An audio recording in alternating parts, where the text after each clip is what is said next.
Hi, Sally. Thank you so much for joining us here. It's such a pleasure to be with you here today. Thanks for having me. Let's jump straight in.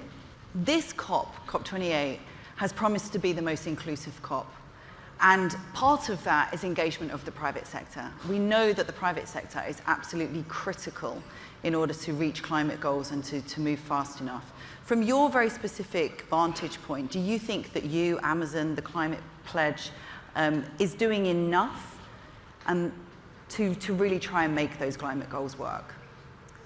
Yeah, you know, it's a tricky question, right? Because we're playing catch up at this point. So doing enough is a hard thing to answer. But I feel privileged to be in the position of working with now more than 450 companies that have signed up to the Climate Pledge and getting the opportunity to hear what they're doing, you know, every single day and the work that they're doing across sectors and in different geographies of the world. And so, you know, speaking on behalf of Amazon, I would say, you know, we are sprinting in many, many areas, and so are the companies that are signed up to the pledge. And you know, it gives me a lot of hope and optimism. But I'm not sure there would be a world right now where you could be going fast enough, right?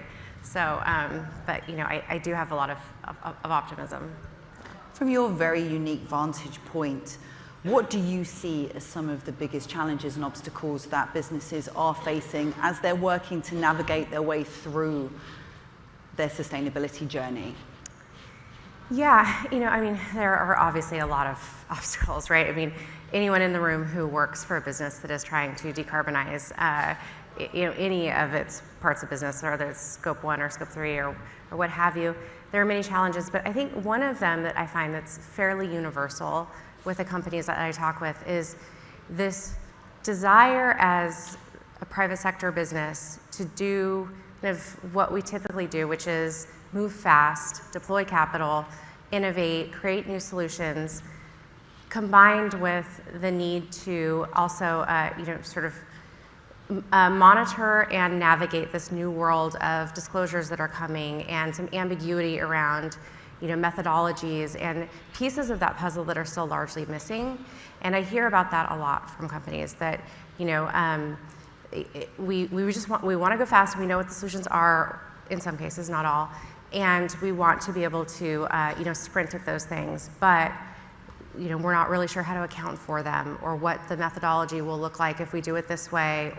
And so I think, you know, I would love to see us come together in some way, shape, or form to give that level of detail and you know, let companies, you know, move forward and move out of the sort of swirl of wondering, you know, what's coming in terms of how they're going to be reporting on things, and really just dig in and do the work.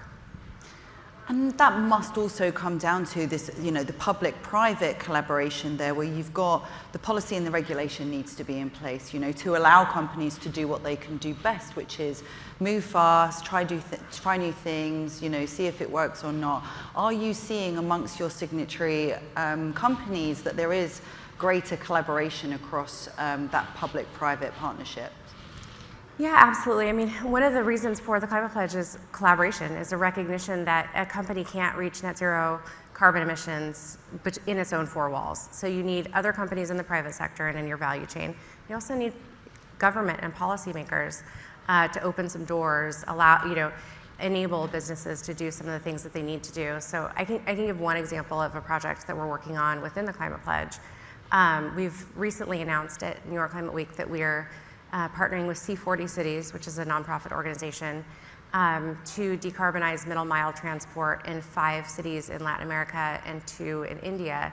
And that's a recognition that we need to be working within those cities. Those cities need infrastructure, they need resources on the ground, and you know, and so absolutely there would be, you know, no world in which a business would be able to implement the things that it needs to implement without government also, you know, coming along.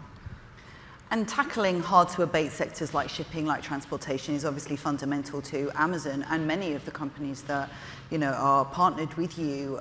What are some of the efforts and initiatives that are being taken to try and tackle some of those challenges?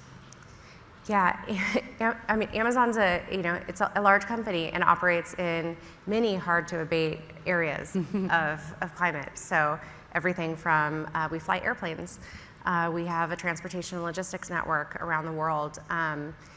So we're encouraged by the demand signals that are being sent on new fuels like SAF. So within the Climate Pledge, we have JetBlue, Alaska Airlines working together with Neste to, increase the supply of SAF and get those into airplanes. We're seeing new fuels and technologies come from companies like Zero Avia, which is working on a hydrogen electric aircraft with Alaska Airlines. So there's some really interesting work happening there. There's a company that I love called Carbon Cure, which is an additive for carbon that helps to reduce carbon emissions from concrete, which is a big emitter. And if you're someone like us who has many buildings and continues to build, is a great solution. None of them are perfect. They won't get you to zero, but collectively being able to bring those companies together, send those demand signals that if you increase supply, we have 450 companies that are lined up and ready to buy those materials from you and need those solutions. So I think there's a power in collaboration, especially in those really hard to abate sectors. And that power and collaboration really does shine through with what Climate Pledge has got now on its books. I mean, you've got 430 companies across 56 industries in 38 countries. That's really impressive for something that only was set up a few years ago.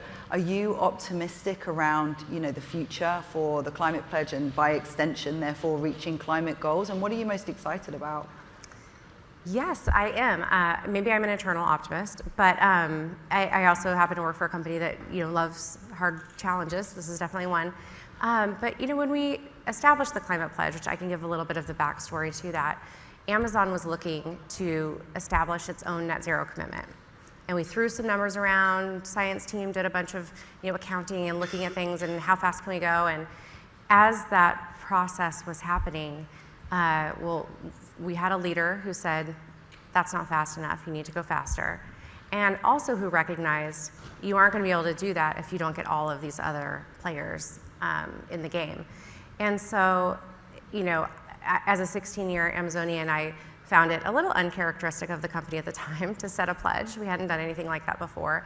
I thought, that's, it's kind of wild. Will anyone join? And we weren't sure in the beginning, but what I've learned, even through the pandemic, which is when I started working on recruiting and building the program, that companies are not backing away from climate commitments. They, even during a time when they had to defer resources to a health crisis, oftentimes it was companies who were making goods and services that went to first line workers and whatnot, they were still investing in and committing to climate goals. And that gave me a lot of optimism. And I've just seen that really ramp up in the last few years. And I feel it here at COP too. I don't know if anybody else is feeling that right now. I mean, it may just be the seat that I'm sitting in, but I really feel like people are talking about the importance of the private sector and the ability of companies to deploy that capital, use their resources, and partner with government and NGOs and whatnot to help solve some big problems. Sally Fouts, it's been a real pleasure to talk to you today, and I wish you all the best luck for the next 12 months and beyond that. So thank you very much for your time. Likewise, thank you. Thank you.